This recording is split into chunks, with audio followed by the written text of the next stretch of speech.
เ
อาพี่น้องเอ้ยเปิดภาพมาบัดนี้ก็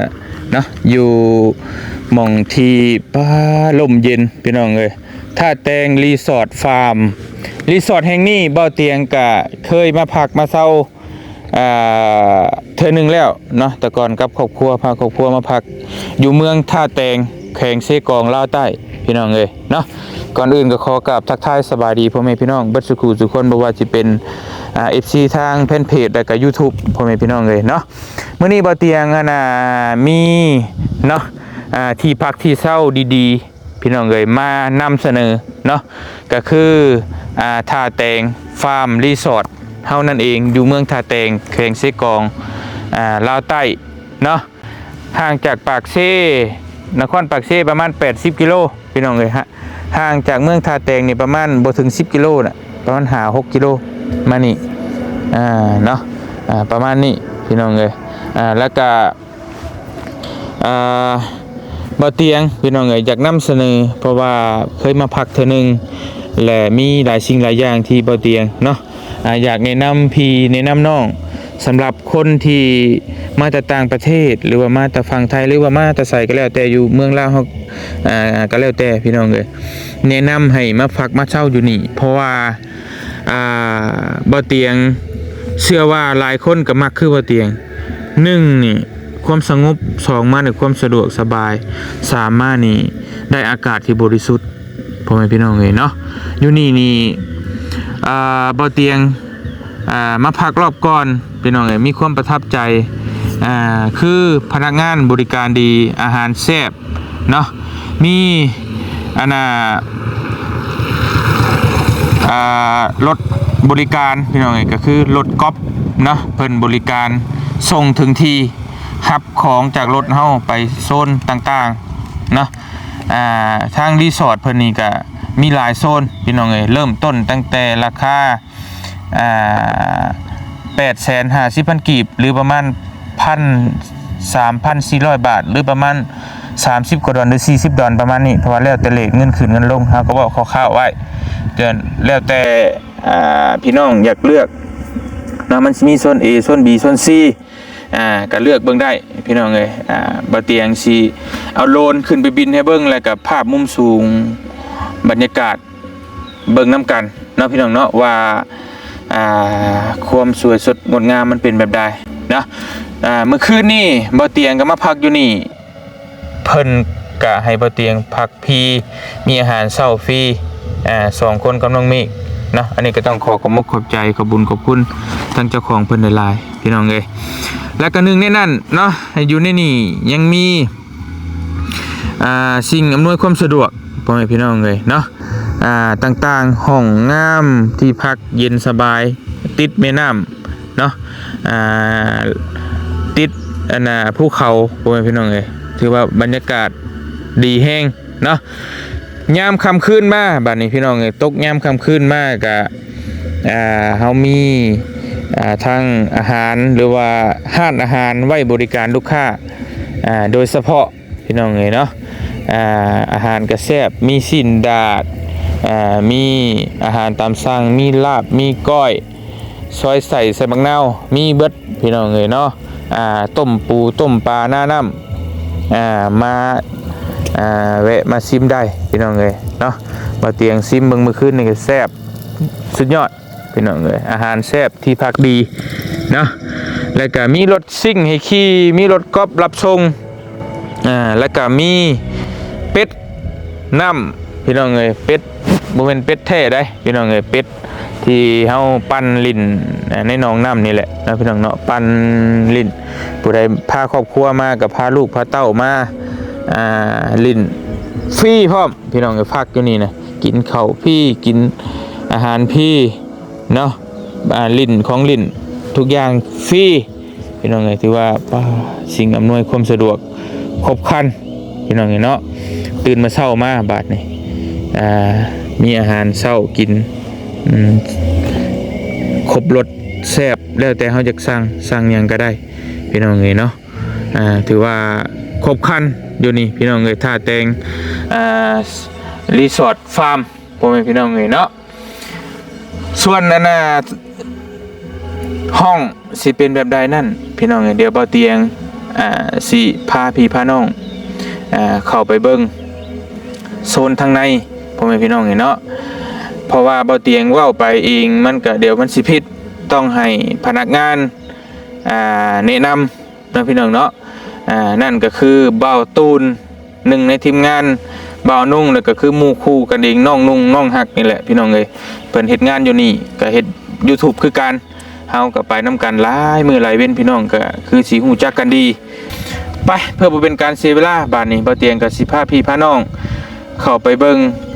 โซนทางในน้ำกันเลยพี่น้องเอ้ยว่ามันสิมีโซนใดแน่โซน A โซน B โซน C นี่มันเป็นแบบใดเนาะมันมองพักมองเศร้าสะอาดหูสะอาดตาแท้บ่ไปเบิ่งไปชมน้ำกันเลยไปพี่น้องเอ้ยเดินทางสบายดีเอาพี่น้องเอ้ยสบายดีเนาะวันนี้เฮาก็มาอยู่กับบ่าวตูนพี่น้องเอ้ย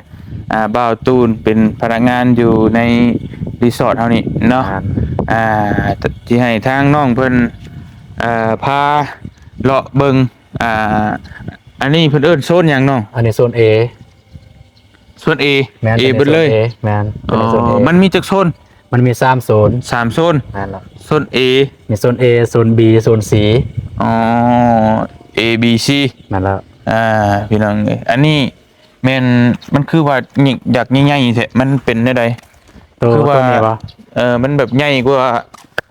ทางอื่นหั่นนะที่เห็นมามันพิเศษบ่รู้ว่าจังใดก็ห้องก็คือทางนี้เนี่ยตัวนี้เนี่ยก็คือโซน A เนี่ยมันเพิ่นจัดเป็นห้อง VIP ห้อง VIP แม่นแต่ว่ามันเป็นจังได๋ก็โอเคพี่น้องเอ้ยไปเบิ่งอยู่ไหนแต่ว่าบ่เตียงได้นอนแล้วเมื่อคืนนี่โซน VIP เป็นแบบใดไปเบิ่งนํกันแต่ว่าบ่ได้ถ่ายเบิ่งห้องเฮานอนเพราะว่ามันหกเนาะพี่น้องเอ้ยเดี๋ยวมาเบิ่งโซน A3 ว้าพี่น้องเลยโตเปิดพื้นเปิดไฟเปิดไฟก่อนบ้านมันมืดห้องน้ำห้องในสะอาดพี่น้องเลยเนาะเหลื่อมนอนได้ยับมี2ชั้นอันนี้เนาะแม่น2ชั้นเดี๋ยวเราใส่พี่น้องคักสะอาดพี่น้องเลยนอนมาก่อนหลับสบายไปเวียกไปงานมาเมื่อยแต่ละมีเหือมีแห้งคักคือเด็กน้อยในนอนฟรีอายุ9ปีลงมานี่ก็โซฟานอนได้พี่น้องโซฟาบอลนั่งเล่นอันนี้โต๊ะวางจอกวางยังบนเตียงก็นอนที่แหละน้องมิกนอนนี่เดี๋ยวเมื่อคืนบนเตียงนอนทั้งเชิงพี่น้องเนาะอันนี้โต๊ะนั่งจิบกาแฟ แม่น กินพี่บ่นี่ อันนี้ จ่ายเงิน เอาไปใช้เงินโอเคกินแล้วตั้งใจ แม่น อันนี้ก็ห้องน้ำอยู่ลุมก็มีห้องน้ำอีกเนาะ แม่น อ๋อ ห้องน้ามีซัน ห้องน้ำสอง แท็ก บ่อนห้องเดียวพี่น้องเอ้ยคักหน้าต่าง เดินลงมาก็จะเห็นน้ำเลย โอ้ว้าวโอ้ต่อพี่น้องเอ้ยวิวทิวทัศน์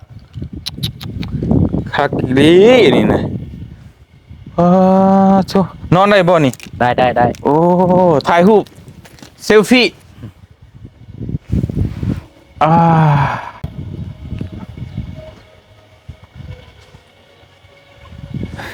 ที่นี่ที่เดียวพี่น้องเลยสำหรับเขตเมืองท่าแตงเนาะ แม่น อยู่ในนี่คือว่าสุดแล้วพี่น้องเลยเนาะเขตเชกองเลยบ่ แม่น โอ้โธ่สุดยอดหลาย ห่างจากตัวเมืองปักเซประมาณ90 โล อยู่ปากเซ โอเคพี่น้องคักลายงามบาทนี่ไปเบิ่งอีกโซนหนึงบาทนี่มาบาทนี่มาโซนบาทนี่โซนซีบาทนี่เนาะอ๋อโซนนี้ก็เป็นริมน้ำคือกัน แม่น โอ้พี่น้องแต่มันแตกต่างจากตัวเมื่อกี้นี่แบบใด ตัวเมื่อกี้นี่จะเป็น2 สันก็คือ 2 สัน มันเป็นโถงเดียวแต่ว่าบอนนอนจะอยู่ถึง โอเค ก็คือคล้ายๆคือเตียงลอยนั่นจ้ะแล้วก็บอนนั่งเลินเนี่ยอยู่หลุมตัว แต่ นี้จะ นี่ เป็นสันเดียวเลย สั้นเดียว ใช่ สั้นนี่เบาเตียงมาพักดูตะก้อนพี่น้องเลยตอนมากับสาวใบเฟิร์นน้องวิลลี่อันนี้โซนนี้ก็งามพี่น้องเลยเนาะสำหรับครอบครัวนี่ห้องน้ำสะอาดพี่น้องเลยนี่มองอาบน้ำลูลา มีตู้ใส่เครื่อง มีสุดใส่เปิดเตียงใส่กินข้าวมื้อเช้าใส่สุดกินข้าวมัน65นิ้วบ่ สุดๆแล้วตอนนี้ ปะโธ่พี่น้องวิวทิวทัศน์อันนี้มันเตียงเดียวเนาะ เตียงเดียว มันสิมีเตียงเดียวกับเตียงคู่พี่น้องเอ้ยเนาะ โซนนี้นี่มีเตียงเดียวแล้วก็2 เตียงก็คือเตียงหนึ่งเป็นเตียงน้อยเตียงหนึ่งเป็นเตียงใหญ่โซนนี้เตียงเดียวยังมีอยู่4 ห้องแล้วก็เตียงใหญ่กับเตียงน้อยมี4 ห้องรวมเป็น8 ห้องโซนนี้โซน4 โอเคพี่น้องเอ้ยเนาะนอนสบายคือกันพี่น้องเอ้ยคักข้างนอกโอ้สิเป็นต่อกันเลยนี่เนาะ แมนแบบคอนเนคกันระหว่าง2 ห้องก็คือตัวอย่างว่า สมมติว่ามา4-5 คน สมมติว่า4 คนหรือหมู่คู่เนาะพักอยู่นี่ห้องหนึงพักอยู่ห้องหนึงไปมาหาสู้กันได้ ได้ตามสบายเลยนะ คือเฮาทีมงานหาคนนี่พักอยู่นี่2 คนอยู่นั่น2-3 คน ได้ แล้วก็ แต่ว่าคันสมมติห้องนี้กับห้องนี้คันมา5 คนเพราะว่าเขามีเตียงเสริมแต่ว่าเอาห้องที่นอนได้3 คนห้องหนึงแล้วก็ห้องนอน2 คนห้องหนึง โอเคพี่น้องเอ้ยโอ้วิวทิวสัตว์นี่งามมันเป็นโซนโอเคเป็นแถวแบบในทางสะอาดถือว่างามเนาะคักถ้าจะไปต่อโซนได้บ่นี่ขึ้นเทิงบ่บัดนี่ แล้วแต่อายคันไปนั่นก็ไปนั่นแต่ว่าคันขึ้นถึงก็ขึ้นถึงได้ ขึ้นเทิงก็ได้ ขึ้นถึงละ ในโซนพิเศษบ่นี่คือใหญ่แท้อ๋อ มันเป็นการออกแบบของเพิ่นแต่ว่ามันก็ใหญ่แต่ราคานี่สิแพงบ่แพงกว่าเท่านี้เนาะ แม่นราคาแพง ราคานี่มันสิตามลำดับไต่ขึ้นพี่น้องธรรมดาขึ้นหา VIP เนาะ แม่นโซนนี้ก็เป็นโซน VIP โอเคโซน VIP แม่น อันนี้ก็แม่น VIP บ่ดูบ่แม่นเบ่เลย แม่นก็คือเตียงครู VIP โอเค ห้องครอบครัว VIP เกินไปนะอันนี้ห้องครอบครัวจะเป็นเตียงใหญ่กับเตียงน้อย นี่เฮาก็ขึ้นมาทางเทิงมันอยู่ทางหน้าบ้านนี่พี่น้องเห็นเนาะ แม่น ไปเข้าไปเบิ่งอันนี้สิว่าเป็นโซนเป็นที่สูง แม่น สูงกว่าหมู่ อันนี้โซน A เกินว่าโซน A แถวถึง อีเทิงอีลุ่ม แม่ โอน เค คือ A รูปนี่มันจะเป็นเตียงเดียวเลยอันนี้เป็นแถวถึง อ๋ออันแถวเทิงนี่เป็นเตียงคู่บ่นี่ แถวถึงเนี่ยมี2 เตียง แต่ว่า อ๋อ การพูดถึงคันว่าเตียงครูนี่เป็น2 เตียงเตียงหนึ่งเป็นเตียงใหญ่2 เตียงเตียงใหญ่กับเตียงน้อย เออ เป็น2 เตียง ก็เตียงคู่นั่นแหละเพราะมัน มันมีติดสองเตียงเนาะ แม่น นอนได้สามคน อันนี้นอนได้3 โอ้พี่น้องเลยเป็นสองชั้นคือการโอซีเพื่อนฉันน่ะนอนอยู่รุมพุ่งก็ได้อีก ตัวนี้ในกรณีว่าลูกค้ามันมาเกิน1 คนก็ต้องได้เสริมใส่โซฟาแต่ว่าก็เพิ่นจะได้ซาดเพิ่ม คิดค่าที่นอนที่ยังเพิ่ม แม่นคิดเพิ่ม เพราะว่าห้องนี้รองรับแต่สามคน แม่น พอดีงามพี่น้องเลยนุ่มๆโธ่คักอันนี้ถือว่าห้องคำชื่อว่าอะไรก็ห้องครอบครัว แม่น นะครอบครัวนี่สบายพี่น้องนี่นอนสบายเลยแหละโอ้คักพี่ห้องน้ำกับแบบเดียวกันสไตล์เดียวกันพี่น้องนี่เนาะสะอาดมีอ่างอาบน้ำอีกว่าเตียงบ่กล้าอาบหรอก เสร็จได้ทั้งคืนเสร็จได้ทั้งคืน รูลาลังการพี่น้องเลยเนาะตู้เสื้อผ้าโอ้มี3 ชุด เพราะว่ามี3 คนในห้อง มีตู้เชฟ ตัวเซฟกันนี่ ใส่เงินไปถือเงินมาหลายไปลงมาเบิ่งทั้งลุ่มบานนี่เนาะ สำหรับส่วนแต่ละโซนนี่ห้องคือแต่อย่างว่าโซน A ห้องมันคือกันเลยต่างแต่เตียง เตียงน้อยเตียงใหญ่เท่านั้น แม่น โอ ต่าง เค แต่เตียงแต่ว่าห้องคือกัน อาหารนี่ช่างได้พี่น้องนี่ แม่น ฟรีอาหารเช้าอีกได้ ฟรีอาหารเช้าสำหรับอาหารเช้ามีแม่นเพิ่นกำหนดตามนี้เลย โซนเทิงนี่สิโอ้งามพี่น้องนี่เนาะแต่บริติดหิมน้ำอันนี้อยู่เทิง แม่นอยู่เทิงแต่ก็เห็นน้ำแนมเห็นน้ำคือกัน แนมเห็นน้ำคือกัน แต่ว่ามันกับบติดแบบนั้นเนาะ แม่ โอเค แล้วก็บ่มีตะไคร้คือตะไคร้บ่ ถือว่าคักพี่น้องเลยรูลาร่างการผู้ใดมักสงบมักเงียบๆพักผ่อนสบายช่วงเวลาพักผ่อน แม่น มาได้เนาะยินดีต้อนรับบัสันพี่น้องเลย โดย ไปเบิ่งโซนไหนอีกมีโซนไหนอีก ไปเบิ่งโซน B โซน B ได้ มาโอเคโซน B ป่ะนี่ อันนี้เป็นโซน B โอ้โซนนี่ราคาถึกสุดบ่ แม่นราคาเริ่มต้นเป็นโซนนี้แหละราคาเริ่มต้น ราคาเริ่มต้นเท่าไหรตัวนี้เนาะ ตัวนี้เนี่ยราคาเริ่มต้นเนี่ย850,000 850,000 กีบ แม่นสำหรับราคาภายใน อันนี้คือราคา ภายใน ภายในก็คือคนในประเทศ ถ้าว่านักท่องเที่ยวต่างประเทศก็อีกราคาหนึ่ง โดย ก็จังว่ากันอีกเนาะ มาแล้ว ถ้าว่ามาแนะนำเป็น FC เฮานี่ก็ราคาภายในก็พอได้อยู่บ่ ก็คันแบบติดต่อหาทางเบาตูนเลย ได้ สิให้ส่วนลด เอ้ยนี่ สิมีส่วนลดให้ โอเคพี่น้องนี่เนาะ หรือติดต่อหาทางไอ้เบาติงทองนี่ก็สิมีส่วนลดให้ มีส่วนลดเป็นพิเศษเนาะ สิมีพิเศษเลย โอเคพี่น้องเอ้ยคือโซน B นี่ราคาอันนี้คือราคาย่อมเยาสำหรับรีสอร์ท แม่น แห่งนี้พี่น้องเอ๋ยเนาะก็คือเริ่มต้น850,000 กีบหรือราวๆประมาณพันกว่า1,300หรือ1,400 บาทประมาณนี้1,000 กว่าบาทอ่ะพี่น้องเอ๋ยพี่น้องว่ามันเหมาะสมแก่ราคาบ่หรือว่าจังใดถ้าสำหรับเบาเตียงว่าโอเคสำหรับเมืองลาวเฮาพี่น้องเอ๋ยเนาะเพราะว่าอยู่ฝั่งไทยนี่ถ้าได้รับรู้แบบนี้นี่เป็นรีสอร์ทแบบทันสมัยได้รับนี่มัน2-3,000 เลย อันนี้เริ่มต้นแค่1,000 กว่าบาท อันนี้ยังมีแขกอยู่ในครับสามารถเข้าไปได้สิได้ มีแขกพักอยู่เนาะ แม่นยัง บ่เป็นหยังเอาโซนสำนี่ก็ได้พี่น้องนี่เนาะมีแขกเต็มเบิดเพราะว่ามันราคาย่อมเยาเนาะ แม่นแขก พี่น้องเอ้ยราคา850,000 กีบเริ่มต้น หรือว่า1,400 บาทเนาะพี่น้องเนาะเป็นเงินดอลก็อยู่ราวๆ30 กว่าดอลหรือ40 ดอลประมาณนี้ถือหรือแพงก็พิจารณาเบิ่งน้ำกัน เลย พี่น้องเห็นเนาะแล้วก็อันนี้ได้เป็นยังคือยังน้องตัวนี้ อันนี้มันเพิ่นกำลังสร้างห้องครัวก็คือห้องครัวของแฮมเลยอาหารของแฮมจะต่อไปจะมีเป็นตลอด24ชั่วโมงเลยอาหารอยู่นี้ตลอด24ชั่วโมงเลยแล้วก็มีตอนเช้าอาหารเป็นบุฟเฟ่ต์ บุฟเฟ่ต์ แม่นแล้วก็บนห้องประชุม โอ้ แล้วก็บนออกกำลังกายแล้วก็สระลอยน้ำ โอ้มีหมองฟิตเนสฟิตหยัง แม่นแล้วก็ ครบนี่เขกคนกำลังมาพักพี่น้อง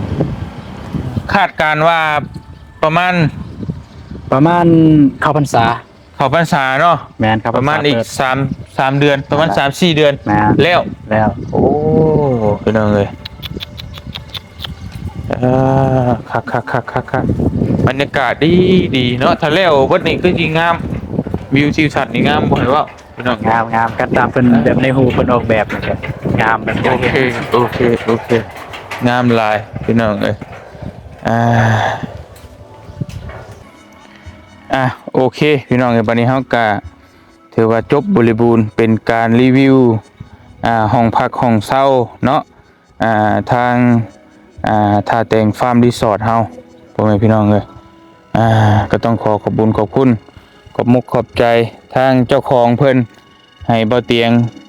นอนพักฟรีเมื่อคืนนี่1 คืนเนาะโดยบ่ได้คิดเงินสักบาทแถมอาหารเช้าฟรีพร้อมขอบมุกขอบใจขอบคุณหลายๆขอให้เฮงๆรวยๆโชคมานร่ำรวยขอให้ได้ลูกค้าได้หลายเด้อเนาะสาธุพี่น้องเอ้ยทางเทศไทยนี่ก็ให้ทางเบาตูนพี่น้องเอ้ยเพิ่นเป็นพนักงานอยู่นี่เนาะให้ฝากช่องทางติดต่อผู้ใดอยากมาพักอยู่ทางรีสอร์ทเฮานี่พี่น้องเอ้ยเนาะอยู่เมืองท่าแตงแขวงเซกองลาวใต้ไว้พี่น้องเอ้ยเบาตูนฝากพี่ฝากน้องจักเด็กจักหน่อยเด้อด้วยกับเป็นอะไรก็ขอฝากนำ FC หรือลูกค้าท่านใดที่สนใจอยากมาพักหรือจะมาท่องเที่ยวต่างแดนใต้แล้วบ่มีบอนพักก็แนะนำให้มาพักที่ท่าแตงฟาร์มรีสอร์ทเด้อช่องทางการติดต่อก็จะมีเฟซแล้วก็ WhatsApp เดี๋ยวจะให้ทีมงานเอาขึ้นหน้าจอให้หรืออยากติดต่อหาทางเบาตูนเองก็ได้เนาะติดต่อหาทางเบอร์เบาตูนก็เป็นเบอร์ WhatsApp 574-210-75เป็นเบอร์ WhatsApp เด้อย้ำอีกเทื่อนึง574-210-75เป็นเบอร์ WhatsApp เด้อโอเคพี่น้องเอ้ยจังใดก็ขอบมุกขอบใจอีกครั้งหนึ่งเนาะเดี๋ยวผู้ใดอยากมาพักมาเช่าโทรมาสอบถามหรือว่าเช็คห้องว่างหรือว่าเช็คที่พักอยากได้โซนแบบใดห้องแบบใดราคาเท่าไหร่ก็ช่องทางติดต่อขึ้นอยู่ใต้คลิปเฮานี่เพื่อนพี่น้องติดต่อสอบถามกันได้เนาะถามมาในนามเบาเตียงและเบาตูนเพิ่นสิมีส่วนลดให้เป็นกรณีพิเศษแม่นพี่น้องเนาะจังใดก็ภาคพี่ภาคน้องมาพักผู้ใดมาลงมาเที่ยวลาวใต้พี่น้องเอ้ยท่าแต่งฟาร์มรีสอร์ทยินดีต้อนรับพี่น้องเอ้ยแล้วก็ใน ในช่วงก่อนปีใหม่นี้ในช่วงปีใหม่นี้ก็ยังมีโปรโมชั่นอยู่ส่วนลด 10% แต่บ่ได้มาก่อนสงกรานต์นี้แม่นก่อนสงกรานต์นี้ผู้ใดมาพักทุกคนเลยแม่นมีส่วนลด 10% พี่น้องเนาะทุกห้องทุกโซนฟรีอาหารเช้าเลือกได้เลยพี่น้องเอ้ยอยากได้เมนูอย่างแต่บ่เตียงบ่จักคุมเลือกเอามาทุกอย่างเลยมื้อเช้านี่ แซ่บเบิดทุกอย่างเนาะพี่น้องเนาะขอบมุกขอบใจหลายๆพี่น้องเชิญชวนมาเด้อพี่น้องเอ้ยก่อนปีใหม่สงกรานต์บ้านเฮาผู้ใดมาเที่ยวกับพี่น้องฝั่งไทยฝั่งลาวหรือต่างประเทศมาก็ติดต่อได้ตามเบอร์โทรช่องทางติดต่อทางเฟซทาง LINE พี่น้องเอ้ยที่ขึ้นให้ตามหน้าจอนี่เนาะติดต่อสอบถามจองห้องมาก่อนก็ได้เพราะว่ายันบ่ทันเนาะส่วนหลายมีจะเต็มเบิดได้พี่น้องเอ้ยถ้าบ่จองนั่นช่วงปีใหม่นี่นะพี่น้องเนาะติดต่อสอบถามมากันได้จังใดก็ขอบคุณขอมกขอบใจหลายๆอีกเทื่อนึงทางเจ้าของเพิ่นนะพี่น้องเนาะที่ให้เบาเตียงพักฟรีแล้วก็กินข้าวกินน้ำอาหารเช้าฟรีขอมกขอบใจหลายๆขอเฮงๆรวยๆโชคมันร่ำรวยขอให้กิจการรุ่งเรืองตลอดปีและตลอดไปอายุมั่นขวัญยืนสาธุเด้อสำหรับคลิปนี้เบาเตียงกับเบาตูนขอตัวลาไปก่อนอยู่ดีมีแห้งเบิดสุขุสุกคนเนาะเชิญมาเด้อพี่น้องเอ้ยท่าแต่งรีสอร์ทฟาร์มพี่น้องเห็นเนาะ มาเที่ยวได้เด้อพี่น้องเด้อยินดีต้อนรับจะรับที่นี่ไปก่อนอยู่ดีมีแห้งเบิดสุขูทุกคนสบายดีบ๊ายบายพี่น้องเอ้ย